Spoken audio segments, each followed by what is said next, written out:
Halo guys, kembali lagi bersama Dowell Anime. Kali ini Mimin akan menceritakan alur cerita manhwa yang berjudul Regressor Instruction Manual. Oke, nggak usah berlama-lama lagi, kita langsung saja ke ceritanya ya guys. Di awal scene diperlihatkan seseorang yang baru saja terbangun. Dia mendengar suara minta tolong dan orang-orang berteriak agar dikeluarkan dari tempat itu. Mereka pun bertanya-tanya di mana ini. Orang yang baru saja terbangun itu pun juga kebingungan dan merasa ini berisik sekali. Sebenarnya kita ada di mana? Mereka seperti terkurung di sebuah tempat, dan terlihat mereka semua yang terlihat panik. Pria tersebut pun melihat sekitar, siapa orang-orang ini, dan dia melihat sebuah tulisan yang bersinar, dan bertanya-tanya tulisan apa ini, dan di mana ini. Di hadapan mereka terdapat seorang wanita yang seperti Dewi ya guys, dan memancarkan sinar yang sangat terang, dan di sisi lain terdapat sesosok monster. Mereka semua yang melihat hal itu pun ketakutan. Apa-apaan monster?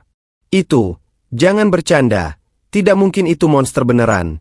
Mereka semua berpikir kalau ini adalah prank. Tidak mungkin monster itu beneran ada. Ini pasti palsu.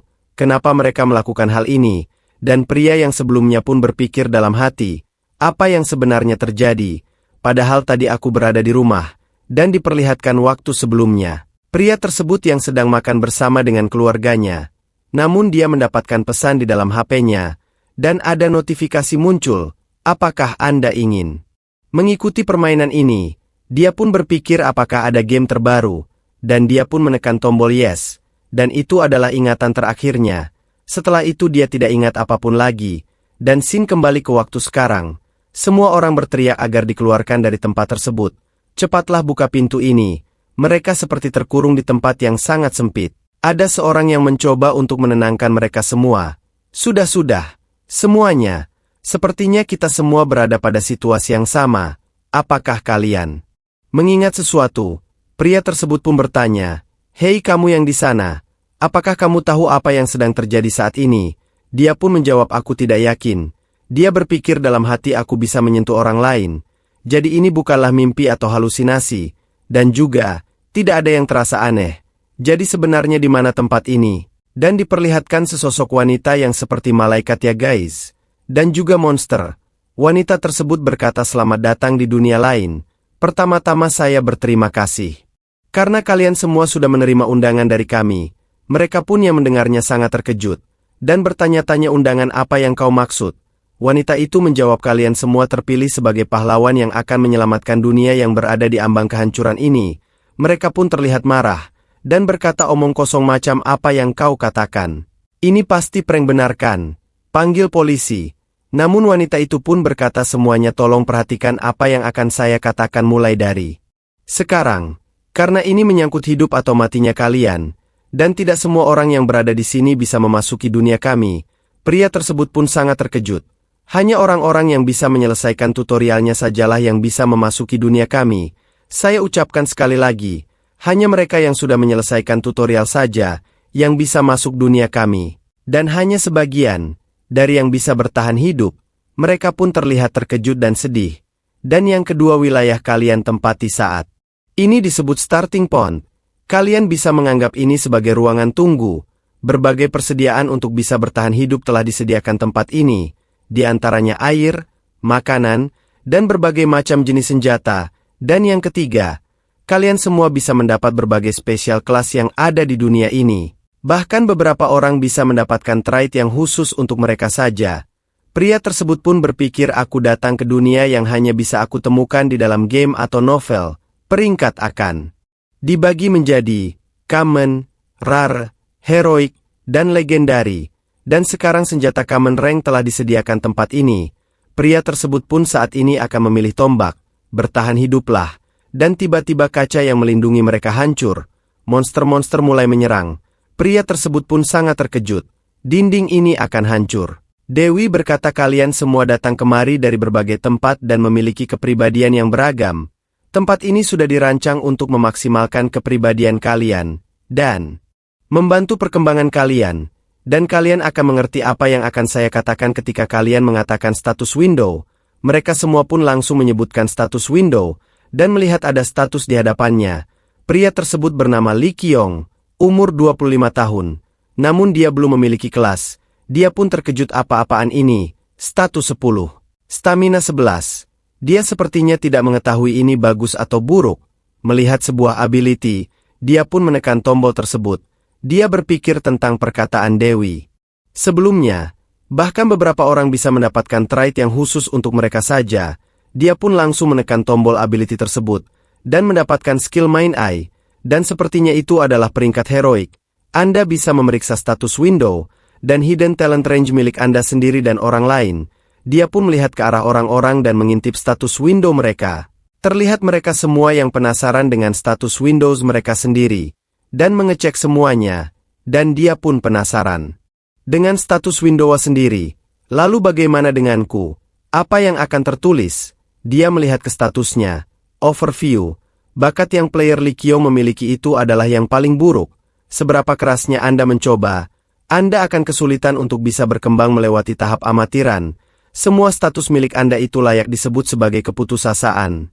Walaupun intelligence dan keberuntungan Anda lumayan tinggi, tapi Anda tidak perlu mencoba mengayunkan pedang atau berbuat apapun, karena hasilnya sudah pasti Anda tidak akan becus melakukannya. Dia pun terlihat sangat putus asa, karena sepertinya dia mendapatkan overview yang sampah. Dia pun berpikir memangnya kau pikir aku akan menyerah begitu saja, dan Dewi kembali berkata, kalau begitu semuanya, semoga kalian beruntung, dan mereka semua pun akan menghadapi para monster yang telah menerobos dinding. Lee Qiong terlihat hanya terdiam. Semua orang berlari ketakutan, namun dia hanya terdiam. Seseorang pun berteriak ke arahnya, bukannya. Kalian melihat status window di hadapan kalian, cepatlah dan ambil senjatanya. Kalian masih berpikir ini hanyalah prank saja. Dia pun mengintip status window milik pria tersebut, dan sangat terkejut karena dia memiliki status yang cukup tinggi. Dia pun tersenyum tipis, dan berpikir kalau dia akan menjadi tamengnya, sepertinya Lee Qiong akan memanfaatkannya. Para monster pun mulai menyerang mereka semua dan salah satu pria telah digigit olehnya, dan hanya bisa meminta tolong, dan Lee Qiong pun berkata, silakan memimpin, aku akan membantumu. Pria tersebut pun berkata, apa kau berniat untuk bertarung? Lee Qiong menjawab, iya, kita tidak bisa pasrah begitu saja, kita harus melakukan sesuatu. Berita tersebut sangat senang, dan berkata sungguh meyakinkan sekali ucapanmu. Kau terlihat sedikit goyah. Ayo pertama-tama kita pergi dari sini. Namun tiba di belakang mereka terdapat seekor monster yang akan menyerang mereka. Mulutnya telah terbuka lebar. Namun monster itu dapat dipukul oleh Lee Qiong. Dia berkata apa yang kau lakukan? Aku pikir kau mengatakan bahwa kita akan bertarung. Cepat hadang mereka. Apa kau ingin mati? Lee Qiong sangat marah dengan pria tersebut, karena dia hampir saja mati dimakan oleh monster tersebut. Cepat lari jika kau tidak ingin mati di sini. Mereka berdua pun kini bersama-sama melarikan diri. Dia berpikir, ini bagus. Aku memiliki perisai dagingku sendiri untuk sekarang. Namun para monster terus bermunculan dan menyerang mereka. Namun Lee Qiong dapat menahan semua serangan monster itu. Ketika dia akan diserang dari belakang, dia diselamatkan oleh pria tersebut. Dia pun terlihat senang. Lee Qiong berpikir dia sedikit berguna, dan berkata terima kasih. Ayo pergi untuk mengambil itemnya. Dia pun mengerti dan berlari bersama untuk menjarah item tersebut.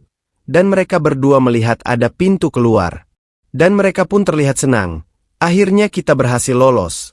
Namun terdengar suara minta tolong dari belakang. Dia sangat terkejut, karena terdapat seorang pria yang telah ditangkap oleh monster. Dia terus meminta tolong agar diselamatkan. Namun Lee Qiong hanya terdiam. Namun tiba-tiba dia mulai berjalan ke arahnya. Sepertinya dia akan mencoba menyelamatkannya. Tapi dugaan mereka salah. Karena dia hanya mengambil jarahan di tempat tersebut. Itulah apa yang aku incar sejak awal. Dia pun meninggalkan pria tersebut. Dan dimakan oleh monster. Berdua pun mulai berjalan ke arah pintu keluar. Meninggalkan pria itu yang akan disantap oleh para monster. Dia hanya bisa menangis dan terus meminta tolong. Lee Qiong pun hanya bisa meminta maaf dalam hati. Namun dia juga berterima kasih. Berkat dialah, Lee Qiong bisa selamat. Pria tersebut pun bertanya apa yang harus kita lakukan sekarang. Lee Qiong berkata apa kau pikir aku akan begini jika aku tahu? Lee Qiong berpikir betapa menyedihkannya untuk seorang pria seukurannya. Dia berkata pertama-tama kita harus mencari tahu tempat seperti apa ini. Apa kau pernah bermain game sebelumnya? Pria tersebut menjawab apakah ada orang di luar sana yang belum pernah bermain game? Status window, title, equipment, dan class. Tidakkah kau merasa pernah melihat semua ini sebelumnya? Bayangkan kau sekarang berada di dalam game. Apa yang harus kau lakukan? Kau perlu untuk menaikkan levelmu. Kemungkinan itu adalah sebuah sistem di mana kau bisa meningkatkan statusmu jika kau menghabisi monster di sini, dan memperoleh sebuah kelas saat kau terus melawan mereka. Ini mungkin sulit tapi pertama-tama kita harus bertambah kuat. Untungnya kita memiliki sebuah senjata dan sebuah perisai. Kita juga punya air dan persediaan. Jika dibandingkan dengan orang lain, situasi kita lebih baik. Namun mereka berdua tidak menyadari kalau di luar sana terdapat monster yang sangat besar dan sedang mengintip mereka. Dan mereka berdua pun baru menyadarinya, dan sangat terkejut melihat monster itu menatapnya. Monster itu tidak menyerang kami. Kenapa? Dan Li Qiong menggunakan mata batinnya untuk melihat status milik monster tersebut. Dan dalam statusnya menunjukkan bahwa monster peringkat rendah yang memiliki penglihatan buruk dan kecerdasan yang rendah. Dia pun menyuruh temannya agar diam. Dia mulai mengambil tombaknya. Dia pun langsung menancapkan tombak tersebut ke arah mata dari monster itu. Kita bisa menghabisinya. Tenaga agar bisa mengalahkan monster itu. Dan sepertinya dia telah mengalahkan monster tersebut. Dan dia pun telah mendapatkan 1 poin stat strength atau kekuatan. Dia berpikir jika kita menghabisinya, kita akan mendapatkan experience. Seperti dugaanku, Li Qiong pun berkata kepadanya, ingatlah ini baik-baik. Jika aku bisa melakukannya maka kau juga bisa. Bahkan kau bisa lebih baik dariku. Karena pria tersebut mempunyai 30 poin start endurance. Pria tersebut pun baru bertanya siapa namamu, Li Qiong. Berpikir ini dia. Aku akan menghisap MU sampai ke tulang. Maksudnya dia akan manfaatin orang ini sampai mampus ya guys. Dia pun menjawab aku adalah Li Qiong, dan pria tersebut pun memperkenalkan dirinya. Aku Park Deo, kita panggil aja Dio ya guys biar gampang. Bisakah aku memanggilmu Qiong? Dia pun menjawab sesukamu saja. Namun tiba-tiba dia merobek sebuah bahan, dan melakukan sesuatu. Sepertinya itu bisa menjadi sebuah pelindung untuk mereka berdua. Dio pun sangat berterima kasih kepadanya. Terima kasih Hyong. Silakan katakan apa saja yang harus kulakukan mulai sekarang. Dia menjawab ayo kita keluar dari tempat ini dulu. Setelah kita bebas, ayo keluar karena tidak memiliki kelas. Mereka berdua pun mulai berjalan keluar. Namun mereka berdua sangat terkejut dengan apa yang dilihatnya. Terdapat seorang wanita yang berlari ke arahnya. Karena wanita tersebut dikejar oleh beberapa monster yang sangat besar. Dia hanya bisa menangis ketakutan. Li Qiong pun menyuruhnya agar lari. Menyelamatkan diri. Dia berpikir apa-apaan itu. Bagaimana kami bisa menghadapi itu semua? Sebenarnya siapa gadis itu? Dia pun menggunakan kekuatan matanya, dan melihat status Windows milik wanita tersebut. Dia sangatlah terkejut. Karena magic power milik wanita itu tingkat legendari. Dia hanya terdiam melihat status window milik wanita itu. Dio bertanya mengapa kau hanya berdiri saja di sana Hyong. Dia masih saja terkejut. Dan berpikir dia memiliki magic power peringkat legendari. Ini benar. Benar sangat bagus. Sepertinya dia ingin memanfaatkannya ya guys. Dan mereka berdua pun kini akan menyelamatkan wanita tersebut. Dia menyuruh Dio agar menyelamatkannya. Dia pun bertanya, apakah kita bakal menang melawan mereka semua? Namun wanita itu terus berlari ke arahnya agar diselamatkan. Mereka berdua terlihat bersembunyi, dan menyuruh wanita itu agar berlari ke arah sini. Mereka bertiga kini bersembunyi bersama, dan melihat ke arah monster itu. Namun tiba-tiba monster itu menyerangnya. Dan ditahan oleh Dio menggunakan tameng miliknya. Mereka kini akan menghadapi monster itu bersama-sama. Li Qiong melompat dan melancarkan serangannya ke arah monster itu. Akhirnya monster tersebut dapat dihabisi. Semakin banyak monster berdatangan ke arah kita. Namun tiba-tiba dia sangat terkejut. Di belakangnya telah terdapat monster yang siap akan menyerangnya. Namun dia diselamatkan oleh seseorang yang langsung menebas monster itu dengan sangat mudahnya. Pria itu menyerang monster tersebut hanya sekali tebas, yang membuat Li Qiong sangatlah terkejut. Dan bertanya-tanya apa yang barusan terjadi, dan terlihat seorang yang cukup tampan menghampirinya. Li Qiong pun bertanya-tanya dari mana dia datang. Dia pun menggunakan skill matanya. Muncul notifikasi sekarang mengkonfirmasi talent dan batasan growth player Kim Hyong Sung. Start yang dimilikinya sangat tinggi. Dia pun sangat terkejut apa-apaan ini. Regresor yang menjelajahi waktu. Ini benar-benar luar biasa. Sulit dipercaya bahkan setelah melihat statusnya secara langsung. Potensi dari Strange, Dexterity, dan staminanya tidak dapat diperhitungkan dengan akurat. Dibandingkan player Lee Qiong, status miliknya jauh berbeda dibandingkan kalian berdua. Dapat berbincang dengan pria ini saja itu suatu kehormatan besar. Dari status keberuntungannya saja sangat tinggi. Dia benar-benar hanya terdiam melihat status milik Kim Hyun Sung. Ini mustahil. Kim berkata kau sepertinya cukup terbiasa bertarung. Dia bagaimana? Dia berkata ini Lee Qiong. Kayaknya kau lebih jago bertarung. Dibandingkan kami. Bukankah kau dengan sekali tebasan menghabisi mereka semua? Dan Lee Qiong diam-diam mencoba melihat trait miliknya, dan mendapati dia adalah swordmanship expert, peringkat legendari, memberikan semua kelebihan tindakan yang berhubungan dengan pedang. Attack power meningkat berbanding lurus dengan seberapa lama pedang diayunkan.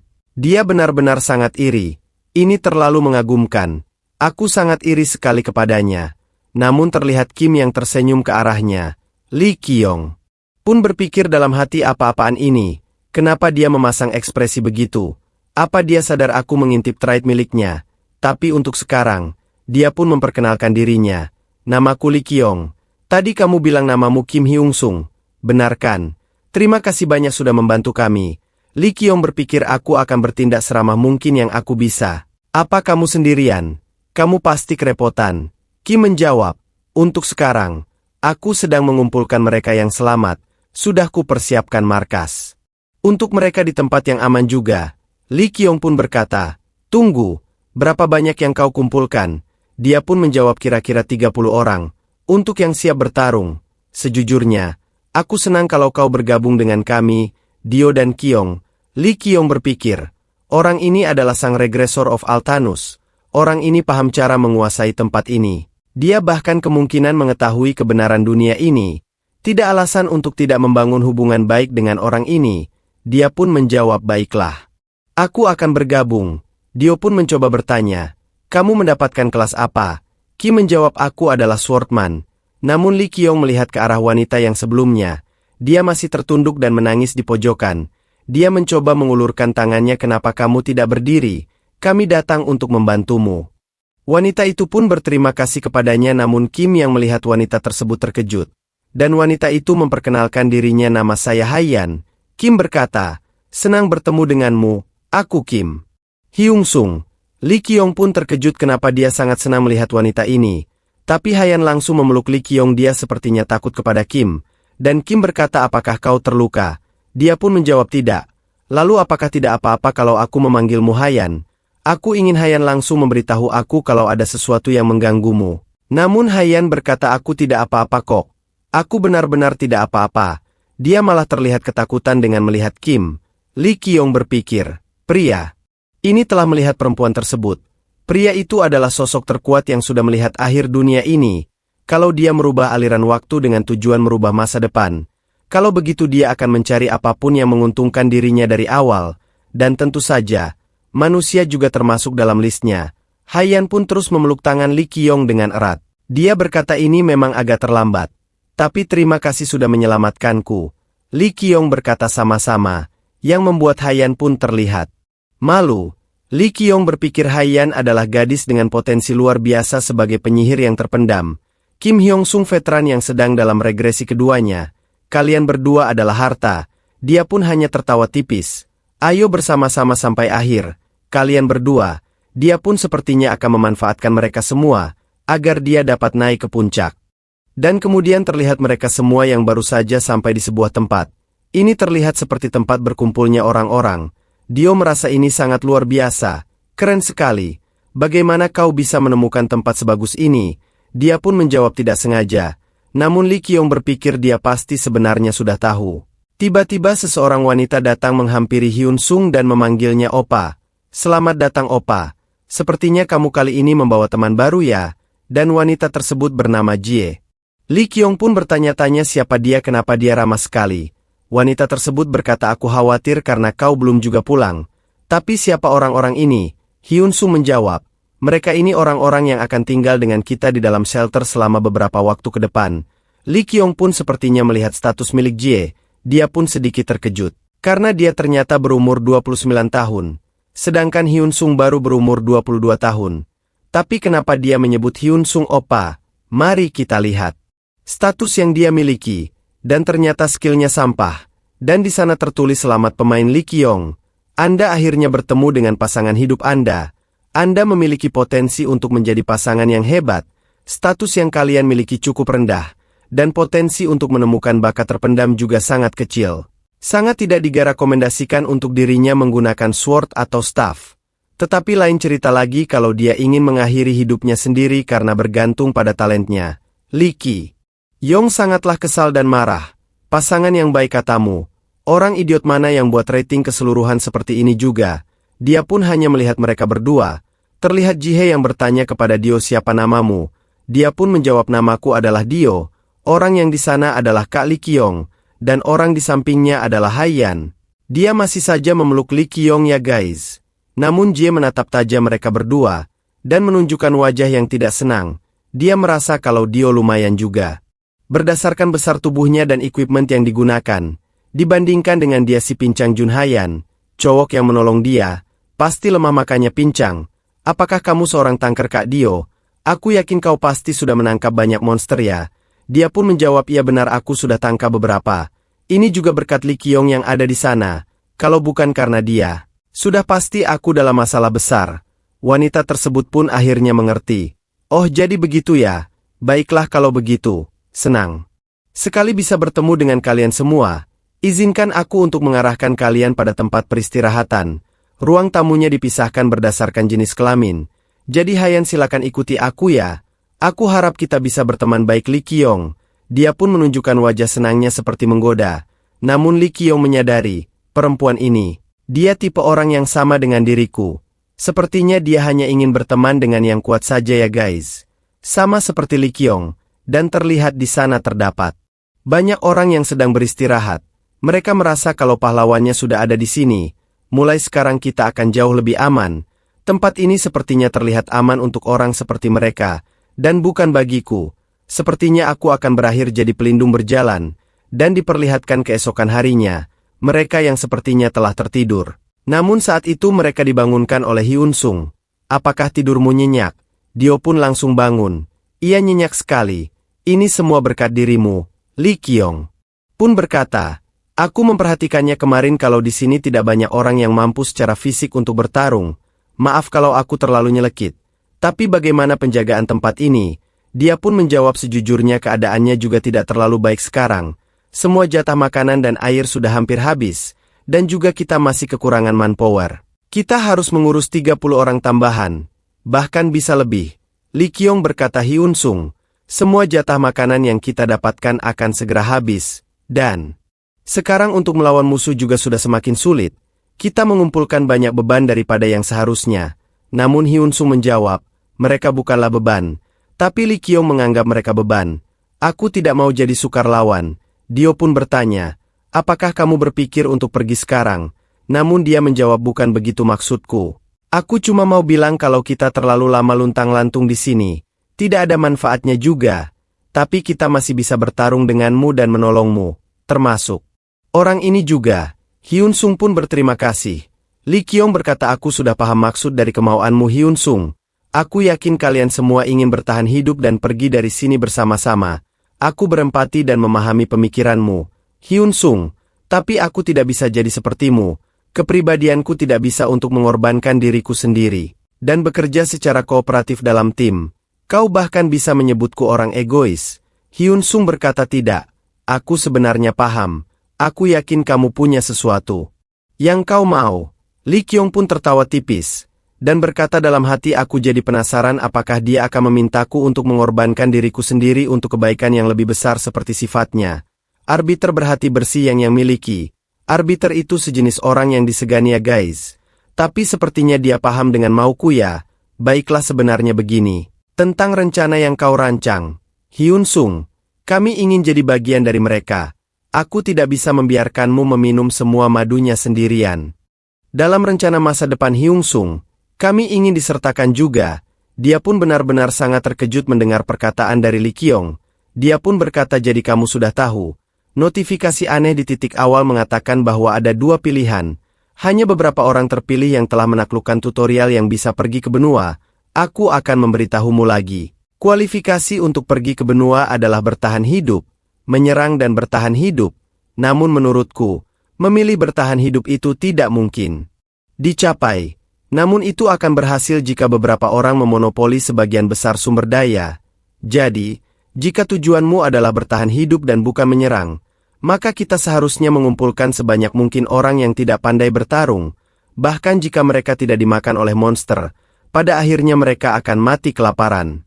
Bukankah ini sesuatu yang bisa disimpulkan oleh siapapun? Ucap Lee Kyong. Hyun Sung pun berkata, aku sangat mengerti apa yang kamu katakan. Kalau begitu mari kita bekerja sama dengan baik, dan mereka berdua pun akan bersalaman ya guys. Lee Kyong berpikir dalam hati, sebenarnya aku hanya ingin pergi denganmu karena kamu seorang regresor. Orang ini, cara dia menatapku berubah. Dia sadar aku tidak sekuat itu. Tapi mungkin dia berpikir kalau aku mungkin saja berguna. Contohnya, seperti tipe seorang analis atau administrator. Dan terlihat di sana terdapat banyak monster yang berkeliaran. Dan dia menyerang mereka dari belakang. Dan menahan monster tersebut. Langsung datang untuk membantu, dan langsung menebas monster tersebut. Dia menghabisi semua monster itu. Lee Kyong hanya menatapnya dari jauh, dan berpikir sungguh mata batin tidak bisa berbohong. Dia benar-benar kuat. Hyun Sung berkata aku rasa masih ada beberapa lagi di depan. Aku akan menghalangi mereka untuk sementara waktu. Jadi kalian berdua. Lee Kyong pun menjawab mengerti. Dio pergi kumpulkan makanan. Dia berkata, aku sudah mendapatkan Hyong, setidaknya tidak ada banyak monster di dekat titik awal seperti yang kupikirkan. Mengingat ada segerombolan di awal, Lee Kyong pun menjawab itu mungkin karena dia sudah menyingkirkan beberapa di sekitar sini. Dio berkata apa kau berbicara tentang Kim Hyong Sung? Apakah Hyong itu ahli pedang atau semacamnya? Dia menjawab aku juga tidak tahu. Aku rasa dia mungkin sudah melakukan sesuatu yang mirip dengan itu. Atau bisa juga karena dia sudah menerima efek dari kelasnya. Dia pun merasa frustasi. Oh jadi begitu ya, kelas. Namun Lee Kyong berkata jangan terlalu khawatir. Itu akan segera terbuka untuk kita juga. Bagaimanapun, kamu sangat membantu. Jujur, aku membantu seperti apa? Itu semua pekerjaan orang itu atau Hyong Sung ya guys.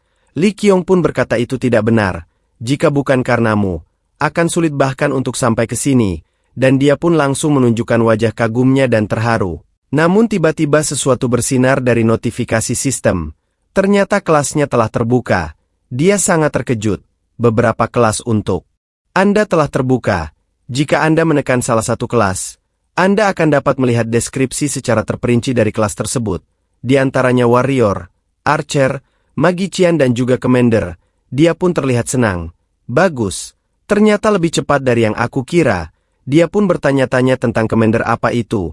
Dia melihat ke arah warrior. Seorang warrior yang bisa bertarung di garis depan sangat penting untuk sebuah party.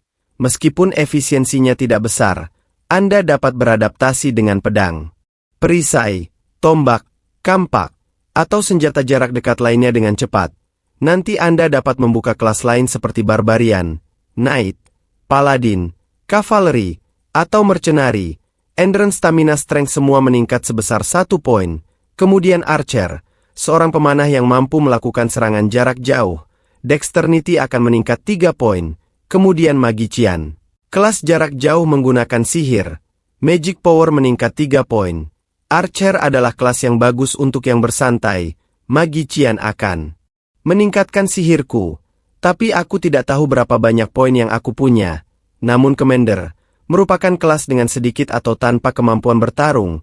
Daripada berdiri di garis depan pertempuran, kelas ini lebih memahami situasi dan memberi perintah dari belakang. Jarak pandang mereka sedikit lebih luas. Tidak diketahui tentang kelas ini akan berevolusi menjadi kelas apa. Intelijen akan meningkat 1 poin. Dia pun berpikir apa yang dimaksud dengan jarak pandangku akan menjadi lebih luas.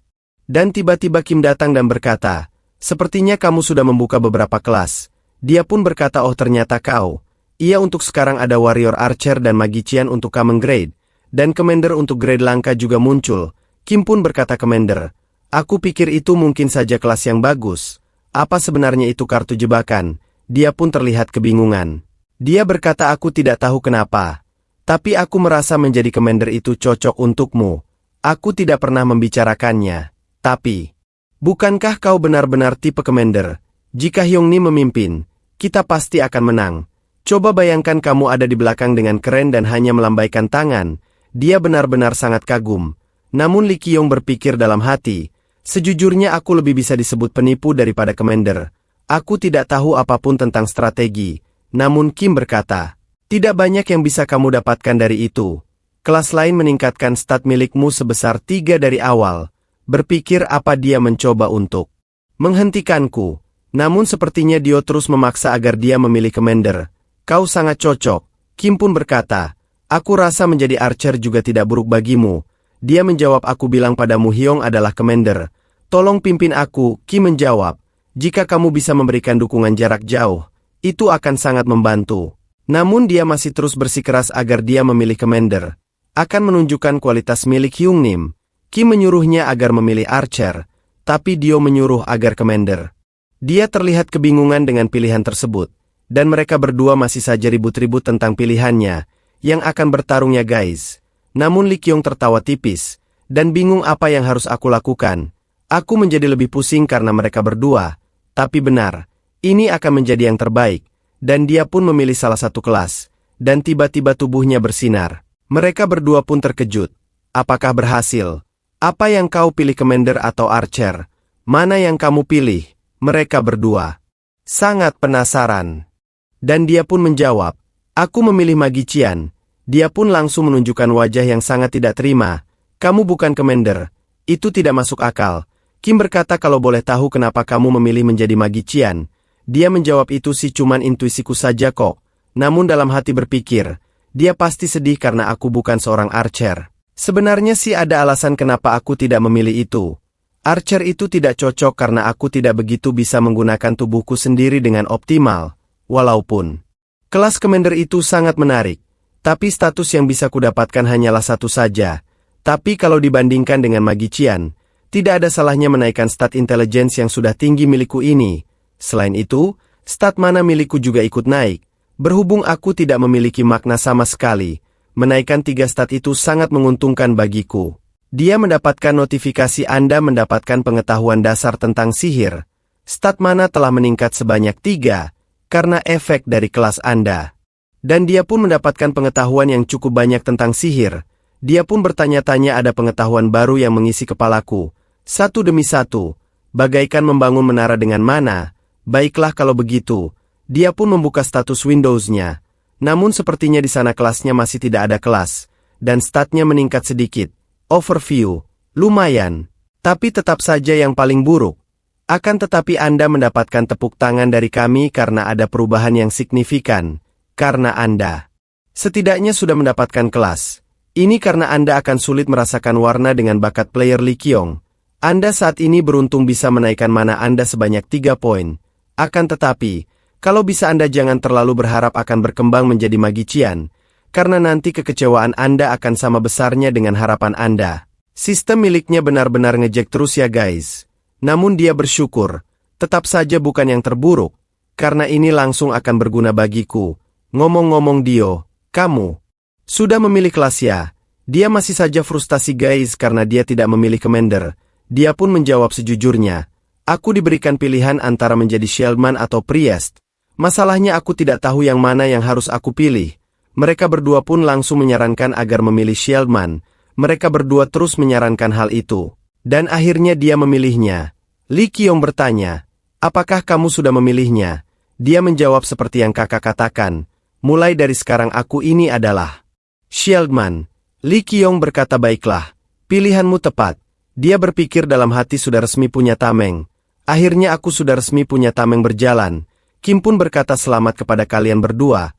Kalau begitu ayo sekarang kita pulang. Sebelum itu, bagaimana cara kita membagi makanannya? Lee Kyung berkata, 2 kantong saja sudah cukup bagi kami. Kim pun seperti tidak enak. Namun Lee Kyung berkata, ya ampun. Sudah kubilang kan tidak apa-apa. Sekarang beri mereka makanan. Dia pun membawa seluruh makanan itu. Terima kasih atas perhatian kalian. Dan diperlihatkan perkemahan survivor. Banyak orang-orang yang telah menunggu mereka. Dan terlihat mereka sepertinya telah kelaparan. Seseorang wanita berkata, kenapa Kim Hyung Sung belum datang juga? Aku sangat kelaparan. Jie berkata, sebentar lagi juga dia datang. Tunggu sebentar lagi. Wanita tersebut pun berkata, oh begitu ya. Aku harap dia bisa datang lebih cepat lagi. Jie menawarkan makanan yang telah dimakannya. Apa kau mau ini? Tapi ini bekas yang aku makan. Tapi sepertinya dia tidak peduli dan akan memi makanan itu. Terlihat terdapat pria yang sangat kelaparan. Dia benar-benar sudah tidak bisa berjalan ya guys. Dan akhirnya membagi makanan tersebut. Tapi sepertinya dia terlihat kejam. Dan melemparkan makanan tersebut kepada pria itu. Jie senang karena pria tersebut makan dengan lahap sekali. Padahal makanan itu telah dilemparkannya. Tiba-tiba mereka bertiga pun telah tiba di perkemahan. Mereka bertiga disambut oleh beberapa orang. Akhirnya kakak telah datang. Mereka menawarkan agar membawakan barang bawaannya. Baiklah, aku serahkan ini kepadamu. Aku masih ada urusan. Jadi aku pergi dulu. Ternyata Kim akan ya guys. Seorang pria mendekati Li Qiong dan berkata apakah mau ku bawakan juga bawaanmu. Namun dia langsung mengabaikannya dan pergi-pergi itu saja. Dia berkata jangan-jangan kamu benar-benar tidak mau berbagi dengan mereka semua. Dia menjawab sudah kubilang kalau kita ini bukanlah petugas bansos. Dio menjawab iya juga sih. Tapi bukannya reputasi kita akan menjadi buruk. Li Qiong berkata, kasih tahu kepada mereka semua. Kalau mau makan ikut berjuang. Mungkin Kim mengajak kita kemari untuk memotivasi yang lain juga. Dan terlihat Jie yang membagikan makanannya kepada para survivor lain. Dia seperti seorang malaikat pembantu ya guys. Li Qiong memandanginya. Kalau dipikir-pikir dialah yang bertanggung jawab kepada semua yang ada di sini. Ketika Kim sedang tidak ada. Dan melakukan apapun yang dia mau. Tipe orang yang tunduk sama yang berkuasa dan menindas yang lemah.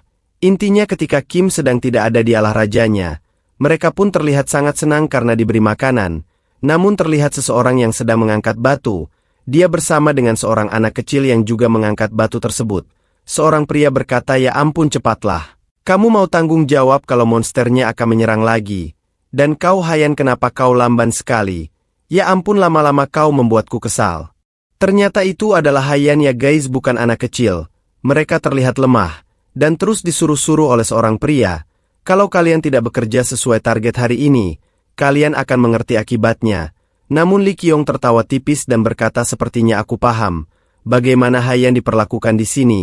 Dia pun berkata kepada Dio, kamu masih ingat dengan Hayan? Wanita yang kemarin kita bantu. Dia menjawab iya bukannya dia ini cewek yang kakak bantu kemarin. Li Qiong menyuruh agar memberikan bawaannya kepadanya, dan jaga baik-baik dia.